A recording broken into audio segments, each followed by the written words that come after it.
Genesis 21, geboorte van Isak.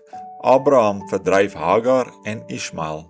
En die Here het Sara besoek soos hy beloof het, en die Here het aan Sara gedoen soos hy gespreek het. Sara het bevrug geword, en vir Abraham in sy ouderdom 'n seun gebaar op die bepaalde tyd wat God genoem het. En Abraham het sy seun wat vir hom gebore is, wat Sara vir hom gebaar het, Isak genoem. En Abraham het sy seun Isak besny toe hy 8 dae oud was, soos God hom beveel het.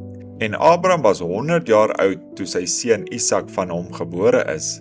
En Sara het gesê, 'n gelag het God my berei, elkeen wat dit hoor, sal oor my lag.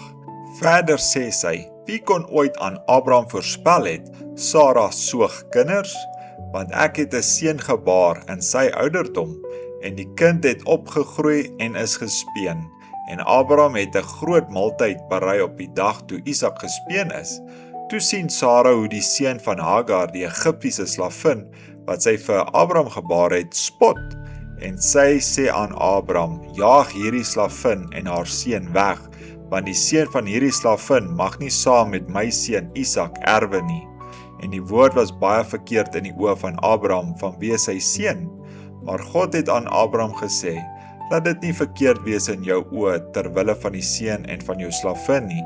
Luister na Sara en alles wat sy van jou verlang, want deur Isak sal daar vir jou 'n nageslag genoem word. Maar ek sal ook die seun van die slavin tot 'n nasie maak, omdat hy jou kind is. Toe is Abraham die môre vroeg op en hy het brood en 'n sak met water geneem en dit aan Hagar gegee deur dit op haar skouer te sit en ook die kind en haar weggestuur. Sy het toe weggegaan en rondgedwaal in die woestyn van Beersheba.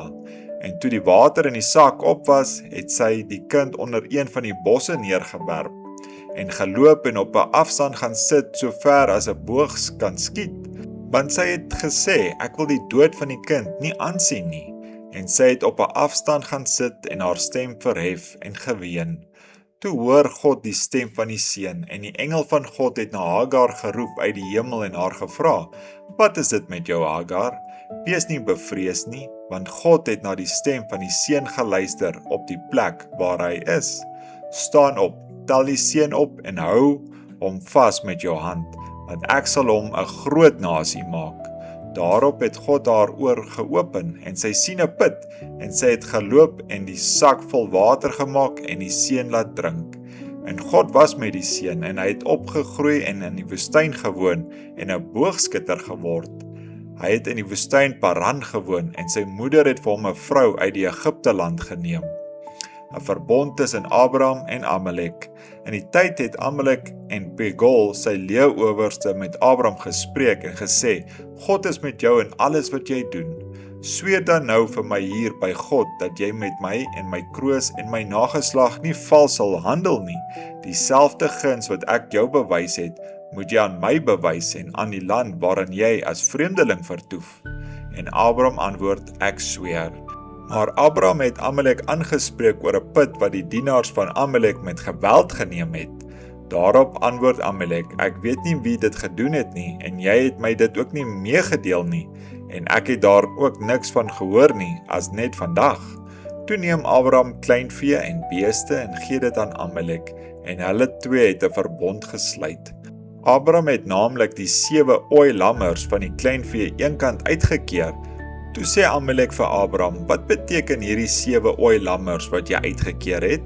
En hy antwoord, die 7 ooi lammers moet jy uit my hand aanneem, sodat dit vir my 'n getuienis kan wees dat ek hierdie put gegrawe het. Daarop noem hulle die plek Beersheba, omdat hulle 2 daar gesweer het. So het hulle dan 'n verbond gesluit in Beersheba. Daarna het Amalek en Pegol sy leeuowerste klaargemaak en na die land van die Filistyne teruggegaan. En hy het 'n tamarisk in Beersheba geplant en daar die naam van die Here, die ewige God, aangeroep. En Abraham het baie dae as vreemdeling in die land van die Filistyne vertoef.